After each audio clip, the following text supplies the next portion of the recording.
lapangkan kepada pendahulu kita, Bapak Ibu, Tuan dan Tuan, kita semua.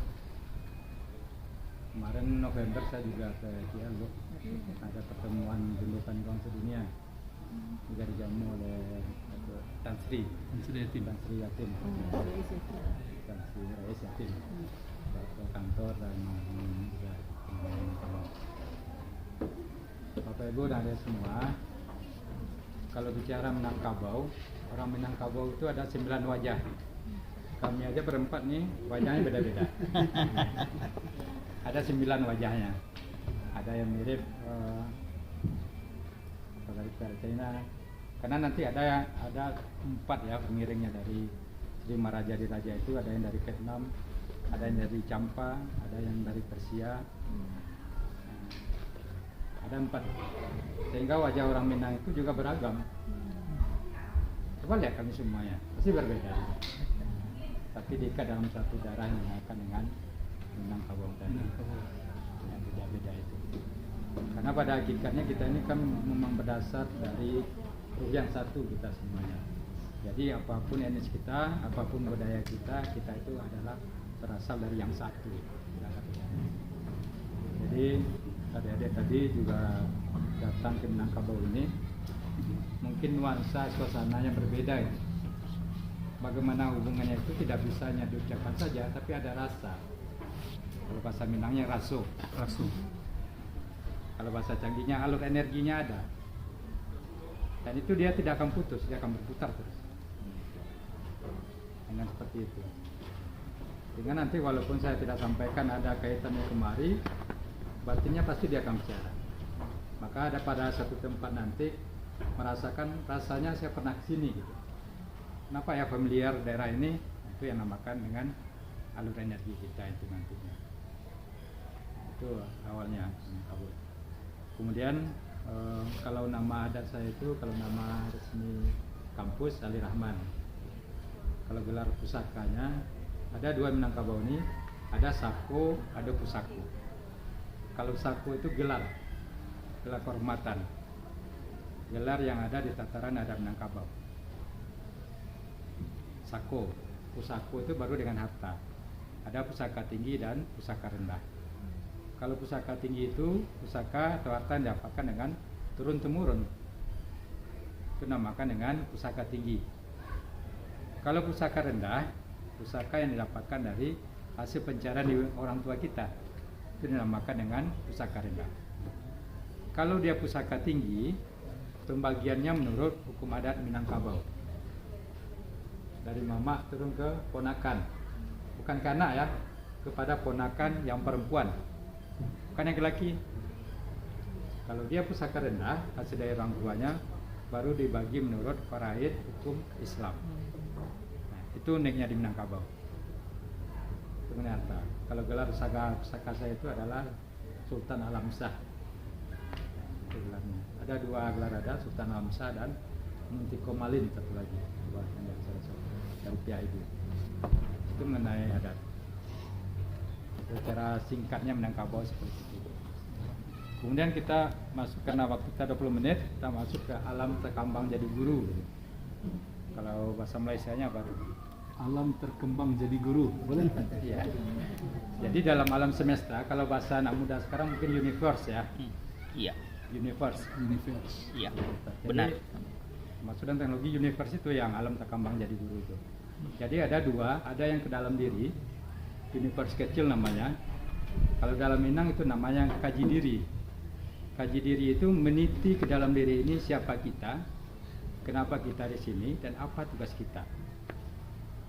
Kalau bahasa anak muda sekarang sebut dengan move in, ke dalam. Contohnya apa? Bagaimana kita melihat jantung itu apa? Dia berfungsi bagaimana? Mengalirkan darah bagaimana? 75 triliun sel kita gimana cara kerjanya dan lain-lain. Karena dalam filsafat Minang itu, kalau kita mengenal diri kita, kita akan mengenal Tuhan kita siapa. Siapa yang menggerakkan jantung? Bagaimana alirannya? Kalau bahasa anak sekarangnya, vibrasinya gimana? Frekuensinya gimana? Energinya gimana? Maka ada dalam silat itu namakan dengan kaji diri bersilat. Malaysia juga ada saya kira. Ada 2 silat itu. Kalau silat lahir itu mencari teman, mencari kawan. Yang kedua silat batin mencari Tuhan. Jadi Putra Minang itu dibekali dengan 2 itu. Silat lahir dan silat batin. Silat lahir bukan untuk gagah-gagahan, tapi dalam rangka ukhuwah Islamiyah, teman. Kalau silat batin dalam rangka mencari diri, mencari siapa pencipta kita, siapa Tuhan kita. Itulah. Jadi 2, ada yang universe kecil ke dalam diri, ada yang universe besar, itu yang disebut dengan alam takambang jadi guru. Maka kalau kita belajar di TT kan ada juga the law of universe. Ada hukum semesta yang 20 itu. Di Minangkabau juga demikian. Alam takambang jadi guru. Jadi apapun yang ada dalam semesta itu dijadikan oleh orang Minang dalam rangka pembelajaran. Dia akan melihat alam ini. Kalau mau keluar aja dari rumah atau rumah gadang, dia akan lihat alam, bagaimana posisinya, baru dia mulai melangkah. Kalau kita di modern, misalnya kalau seandainya awannya lurus-lurus, mana dia lurus, di ujung itu berarti akan terjadi gempa bumi. Awan ini kan dipengaruhi oleh magnet bumi. Pergerakan awan ini menentukan bagaimana situasi alam itu. Itu katakan dengan alam takambang jadi guru. Awan domba itu ada lagi maknanya, awan gempa dan lain-lain. Maka kalau orang Minang itu dulunya kalau mau melangkah dia lihat dulu. Bahasa kita menyapa dulu. Tak kalau sudah pas dia jalan, kalau belum dia minum kopi dulu. Tak baru dia jalan. Itu namanya feeling ya, bahasa kita. Nah, itu yang dipelajari oleh generasi Bunda Minangkabau. Mungkin sama-sama menurut Prof masih ada hal-hal seperti itu. Nah, makin lama makin terkikis. Sebenarnya itu juga teknologi semuanya itu. Bergerak kemana itu diketahui. Contohnya kita ini, di belakang kita ini kan ada bukitnya. Kalau ada dilihat, magnetnya sangat luar biasa. Boleh diukur dengan magnetometer itu. Magnetnya akan anomalinya sangat besar sekali. Makanya ada di sini, kalau dia tinggi anomalinya berarti regenerasi sel. Tapi kalau dia di bawah 20, itu menyedot energi negatif. Makanya juga lihat, kenapa harus ada kaca ini? Ini harus kaca asli. Ini gunanya untuk menyedot energi negatif. Dan rumah gadang itu harus ada ini. Ada kaca-kaca ini. Jadi setiap ini punya makna. Itu yang alam. Kalau dalam Islam namanya sunatullah ya. Sunatullah. Alam takambang jadi guru. Banyak hal-hal itu yang bisa dipahami. Baik untuk diri maupun untuk masyarakat. The law of universe. Kalau kita belajar ya, contohnya hukum yang pertama itu tabur tuai, kan gitu kita belajar. Apa yang kita tabur pasti kita akan tuai itu. Dia akan berputar satu saat waktu timing dan waktu yang tepat akan kembali pada kita. Kalau yang baik. Kalau yang buruk kita tabur juga dia jalan pada waktu timing yang tepat dia kembali pada kita. Itu contohnya tabur tuai. Bisa nggak yang jelek tadi tidak sampai pada kita? Bisa. Syaratnya mengampun dan perbanyak berbuat baik. Itu satu dari yang 20 itu. Itu yang berkaitan dengan individu, dengan diri, kajian ke dalam tadi. Jadi Putra Minang, ke Minang itu dia dibekali tadi dengan ilmu yang universe kecil, meniti ke dalam diri atau sila batin, kemudian baru sila lahir mencari kawan dengan yang universe tadi. Itulah mungkin hal-hal yang perlu kita pahami bersama. Maka dikatakan orang Minang itu sangat unik sekali. Contohnya kalau di Minangkabau ada 3 luhak. Kalau di Malaysia apa? Luhak. Luhak yang tua itu 3. Ada luhak kita yang sekarang ini luhak yang tua, yang paling tua. Luhak tanah datar. Kemudian ada luhak agam. Bukit tinggi masuk agam. Kemudian luhak 50 kota. Kalau di Minang suku itu kan berdasarkan keturunan. Tapi kalau di Negeri Sembilan berdasarkan tempat dari mana dia berasal. Itu ya, Bu ya. Tempat dia berasal. Misalnya dari Payakumbuh, gitu. Ada perbedaan sedikit mungkin. Nah, jadi suku itu kan ada 2. ada kelarasan sistem pemerintah namanya kelarasan Koto Piliang dan kelarasan Bodi Caniago. Koto Piliang itu artinya foto Piliang. Cara membedakannya sederhana. Kalau Koto Piliang itu titik datang dari Aceh. Artinya apapun perkataan yang dititahkan oleh Datuk Pucuk, maka itu akan dilaksanakan semuanya. Top down. Top down. Top down. Koto Piliang. Koto Piliang. Kalau Bodi Caniago itu duduk sama rendah, button up, Bottom up. dari bawah ke atas, musyawarah dulu, baru diambil keputusan. Kalau tadi kan tidak, diambil oleh Datuk Pucuk, baru sampaikan. Kalau adik-adik ingin membedakan suatu daerah di Minangkabau, lihat rumah adatnya. Kalau di ujungnya itu ada seperti tangga, itu adalah Koto Piliang. Koto Piliang. Tapi kalau dia datar semuanya itu adalah Bodi Caniago. Negeri Sembilan, Pak? Negeri Sembilan gimana, Bu? Perpati? Sebenarnya Samo. Samo Pak di dalam. Selamat datang kami ucapkan kepada para pengunjung di kawasan Istana Bahasa Bagario, kawasan wisata budaya dan sejarah Minangkabau. Bagi pengunjung yang akan memasuki ruangan, silakan melepaskan alas kakinya dan titipkan pada petugas di depan pintu masuk utama. Karena pengunjung akan masuk dari pintu utama dan keluar dari pintu belakang di areal dapur. Sandal dan sepatu milik pengunjung akan dibawakan petugas ke areal belakang. Salah seorang dari perwakilan rombongan yang datang disilahkan untuk mengisi buku tamu atau buku kunjungan. Selama berada di dalam ruangan, pengunjung dilarang mengkonsumsi makanan atau minuman dalam bentuk apapun, tidak merokok, tidak melewati batas tangan dari tiang ke tiang yang telah kami pasang, tidak menyentuh benda-benda koleksi istana, dan pengunjung dilarang duduk di jendela atau mendudukan putra dan putrinya di jendela, karena tindakan tersebut dapat membahayakan keselamatan. Kawasan istana adalah areal bebas asap rokok. Bagi pengunjung yang masih merokok, dihimbau untuk segera mematikan rokoknya dan bola puntungnya pada tong sampah yang telah disediakan. Pengunjung diingatkan untuk selalu berhati-hati terhadap barang bawaannya seperti tas, dompet, telepon hingga kunci kendaraan agar selalu berada dalam jangkauan agar nantinya tidak ada yang hilang ataupun tertinggal. Bagi pengunjung yang ingin menyewa pakaian adat tradisional Minangkabau, silakan menyewanya di lantai dasar istana di balik tangga masuk utama. Dan bagi ingin melihat kumpulan benda-benda koleksi istana, silakan berkunjung ke gedung pusat informasi wisata atau Tourist Information Center yang berada di samping kanan bangunan istana. Atas perhatian kerjasama pengunjung diucapkan terima kasih dan selamat menikmati kunjungannya di kawasan wisata budaya dan sejarah Istana Bahasa Bagario. Macam Sungai Ujung, Rembau, Pulau Pindah, kami ada 9 tempat. Tapi bukan suku. Luhak tadi kayaknya. Suku masih lagi datang daripada Minangkabau sebab Rajo daripada Minangkabau, daripada Pekaru. Tak datang.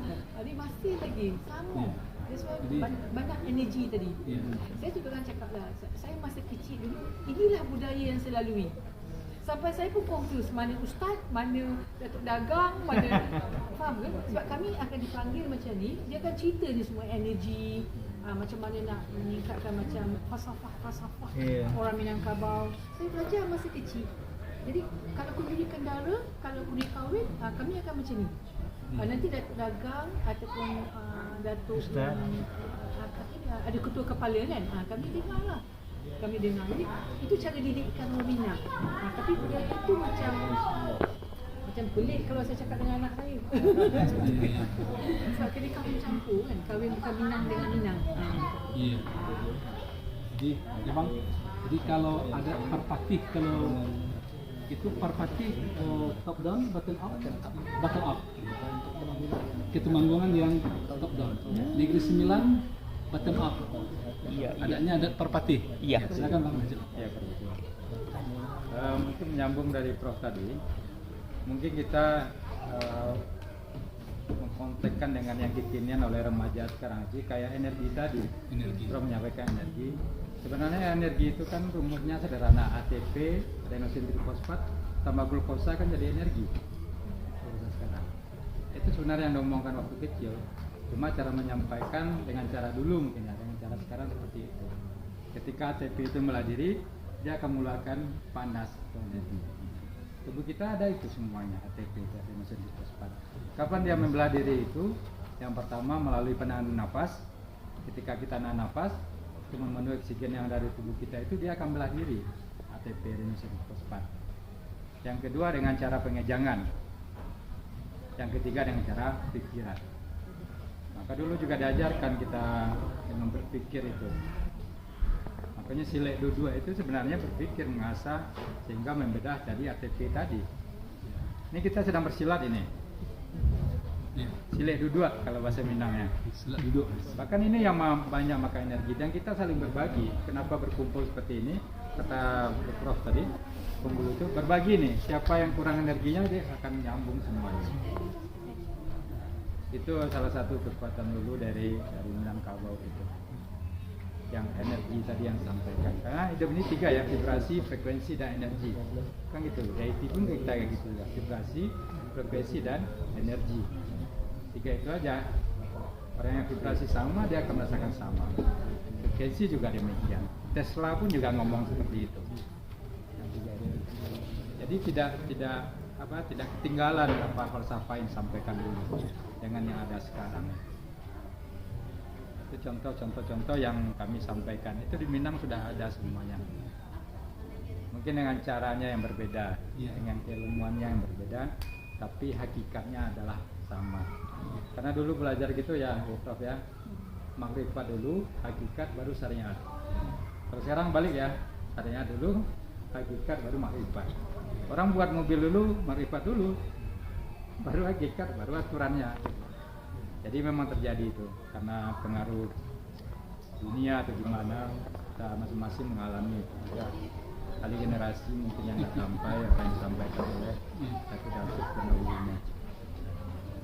Itu tadi 2 bedanya, ya sistem pelarasan, body Caniago dan otopilian. Body Caniago tadi istilahnya kalau dalam tataran sekarang yang demokrasi, lebih demokrasi. Body Caniago, otopilian itu lebih pada monarki, kerajaan. Bahkan kalau diketik di Google Minangkabau, Kota Puliang ini asalnya dari China. Maka dia bertingkat. Kota Puliang. Body Caniago dia malah dari Yahudi.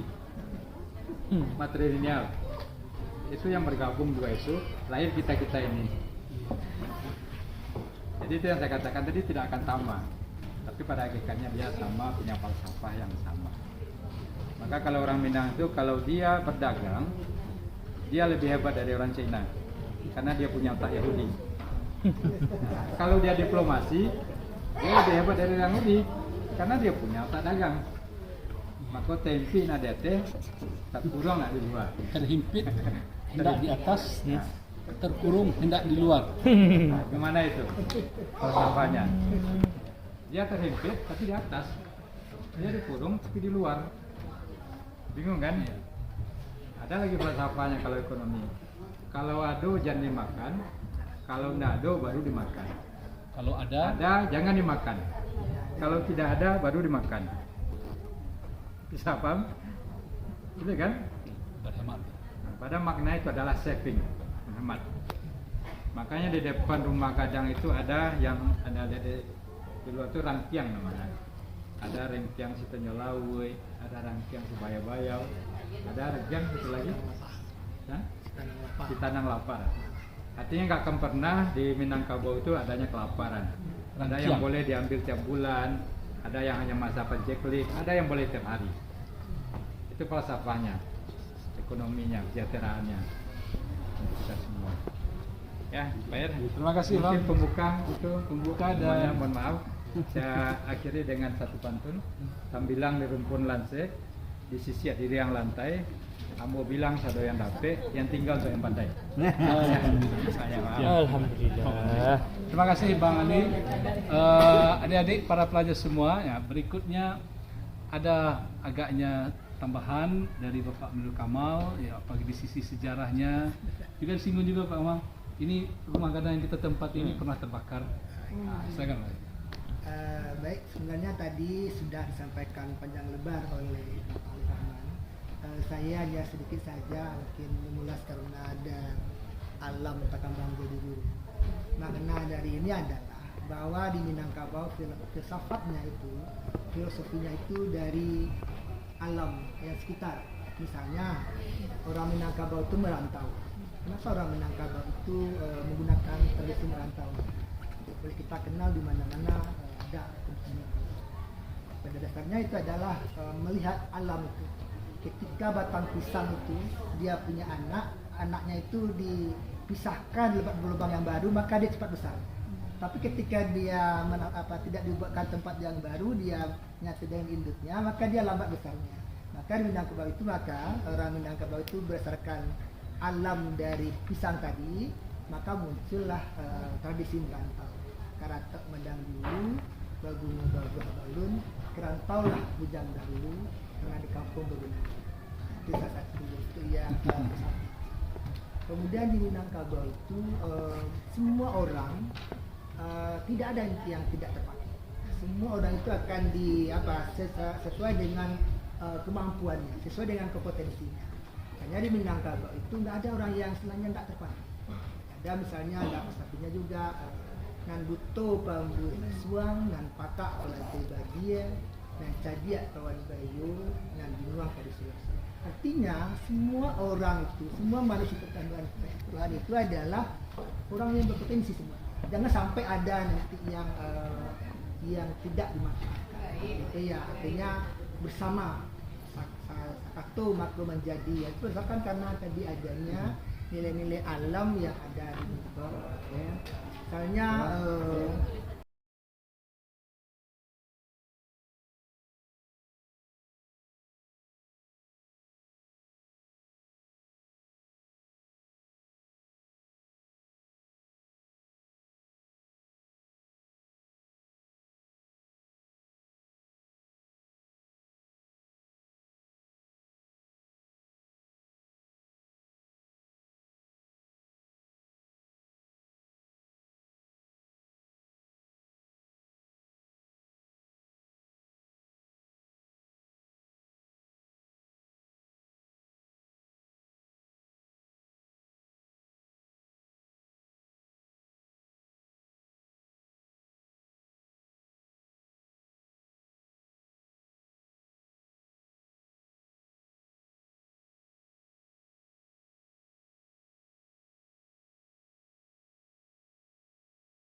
langsung diajak diskusi ya. Kalau Mau foto-foto dulu itu.